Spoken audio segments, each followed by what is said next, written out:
شہر دمشق کے قریب ایک گاؤں میں ایک دانا شخص رہتا تھا جس کا نام ابراہیم تھا۔ وہ اپنے آخری ایام گزار رہا تھا اور اس کے 4 بیٹے تھے۔ سب سے بڑا بیٹا خالد ایک کامیاب تاجر تھا جو اپنے کاروبار میں بہت مصروف رہتا تھا۔ دوسرا بیٹا سعد ایک زمیندار تھا جو سارا دن کھیتوں میں کام کرتا۔ تیسرا بیٹا فہد سپاہی تھا جو اکثر جنگی مہمات پر رہتا، جبکہ سب سے چھوٹا بیٹا یاسر ایک عام مزدور تھا جو محنت مزدوری کر کے اپنا گزر بسر کرتا۔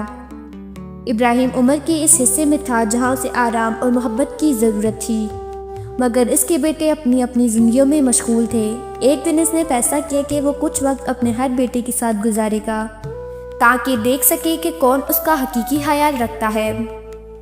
سب سے پہلے وہ خالد کے گھر گیا۔ خالد نے باپ کا استقبال تو کیا، مگر چند دن بعد ہی اس کا رویہ بدلنے لگا۔ وہ ہمیشہ کسی نہ کسی بہانے مصروفیت کا کہہ کر ابراہیم سے دور رہتا۔ خالد کی بیوی کو بھی اپنے سسر کی موجودگی ناگوار گزرتی۔ وہ ہمیشہ کوشش کرتی کہ ابراہیم زیادہ دیر گھر میں نہ ٹھہرے۔ ایک دن خالد نے صاف لفظوں میں کہہ دیا کہ بابا، اگر آپ چاہیں تو صاحب کے گھر چلے جائیں، وہاں آپ کو زیادہ سکون ملے گا۔ ابراہیم نے خاموشی اختیار کی اور دل میں ایک درد کے ساتھ سعد کے گھر روانہ ہو گیا۔ سعد نے والد کو عزت دی، مگر اس کے پاس بھی وقت کی کمی تھی۔ سارا دن کھیتوں میں کام کرتا اور شام کو تھک کر سو جاتا۔ اس کی بیوی کا رویہ بھی سرد مہری کا تھا۔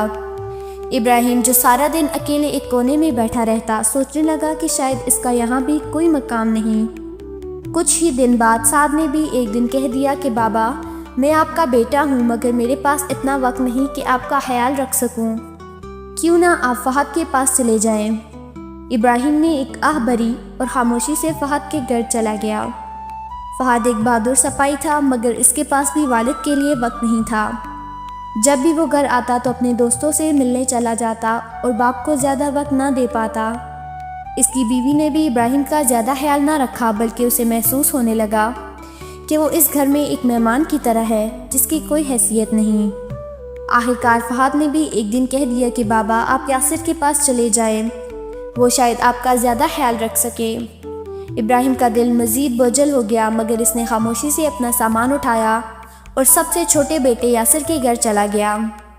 یاسر ایک محنتی اور غریب شخص تھا، مگر اس نے اپنے والد کا استقبال دل سے کیا۔ اس کی بیوی بھی انتہائی نیک دل تھی، جو سسر کو باپ کی طرح احترام دیتی۔ یاسر دن بھر مزدوری کرتا، مگر جو بھی کماتا اس میں سے بہترین کھانے اور دوائیاں والد کے لیے خریدتا۔ رات کو تھکا ہارا آتا تو باپ کے پاس بیٹھ کر ان کی باتیں سنتا، ان کے دل کا حال جاننے کی کوشش کرتا۔ ابراہیم نے پہلی بار محسوس کیا کہ وہ بوجھ نہیں بلکہ کسی کے لیے اہم ہے۔ وقت گزرتا گیا اور ابراہیم کی صحت مزید بگڑنے لگی۔ ایک دن وہ بہت بیمار پڑ گیا۔ یاسر اور اس کی بیوی نے اپنی پوری کوشش کی کہ والد کا بہترین علاج ہو، مگر غربت کے باعث زیادہ کچھ نہ کر سکے۔ ایک رات ابراہیم نے یاسر کو قریب بلایا اور کمزور آواز میں کہا، بیٹا، میری آخری دن قریب ہیں، مگر میں تم سے بہت خوش ہوں۔ تم نے وہ کیا جو میرے دوسرے بیٹے نہ کر سکے۔ میرا دل تمہارے لیے دعائیں دیتا ہے۔ یاسر کی آنکھوں میں آنسو آ گئے۔ اس نے کہا، بابا، میں نے کچھ خاص نہیں کیا، یہ تو میرا فرض تھا۔ ابراہیم نے مسکرا کر کہا، یہی فرق ہے، تم نے مجھے فرض نہیں محبت سمجھ کر رکھا۔ پھر اس نے ایک راز کی بات بتائی۔ میرے مرنے کے بعد دمشق کے ایک تاجر حسن کے پاس جانا، اس کے سامنے میرا نام لینا اور اس سے کہنا کہ جو امانت میں نے رکھی تھی وہ تمہیں دے دے۔ چند دن بعد ابراہیم اس دنیا سے رخصت ہو گیا۔ یاسر کے لیے یہ ایک بہت بڑا صدمہ تھا۔ اس نے اپنے بھائیوں کو جنازے میں شرکت کے لیے بلایا، جو آ تو گئے، مگر ان کے چہروں پر ندامت کے بجائے بے حسی تھی۔ جنازے کے بعد یاسر نے انہیں والد کی کہی ہوئی بات بتائی۔ بڑے بھائی فوراً لالچ میں آ گئے اور کہا کہ یاسر جاؤ اور وہ امانت لے آؤ، پھر ہم سب آپس میں بانٹ لیں گے۔ یاسر نے ان کی بات مان لی اور دمشق جا کر حسن سے ملا۔ حسن نے جب سنا کہ ابراہیم کا انتقال ہو گیا ہے تو افسوس کا اظہار کیا اور ایک صندوق یاسر کے حوالے کر دیا۔ یاسر نے جب صندوق کھولا تو حیران رہ گیا۔ اس میں دمشق کے کئی قیمتی دکانوں کی دستاویزات، اشرفیاں اور جواہرات تھے۔ یاسر ایک ایماندار شخص تھا۔ اس نے واپس آ کر بھائیوں کو سب کچھ بتا دیا اور سب نے برابر تقسیم کر دیا۔ حالانکہ والد نے صرف یاسر کے لیے وصیت کی تھی، مگر وقت نے سب کچھ بدل کر رکھ دیا۔ خالد کا کاروبار زوال پذیر ہو گیا۔ سعد کی زمینیں قرض کی نظر ہو گئی اور فہد ایک جنگ میں مارا گیا۔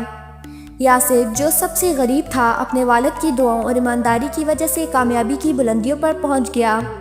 وہ اپنی محنت سے دمشق میں کاروبار کرنے لگا اور والد کی دعاؤں کے صدقے ایک کامیاب اور نیک نام تاجر بن گیا۔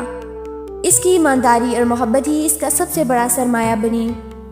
اگر آپ کو یہ ویڈیو پسند آئی ہو تو اسے لائک کریں، اپنے خیالات کمنٹس میں شیئر کریں اور مزید ایسی ہی متاثر کن کہانیوں کے لیے ہمارے چینل کو سبسکرائب کریں۔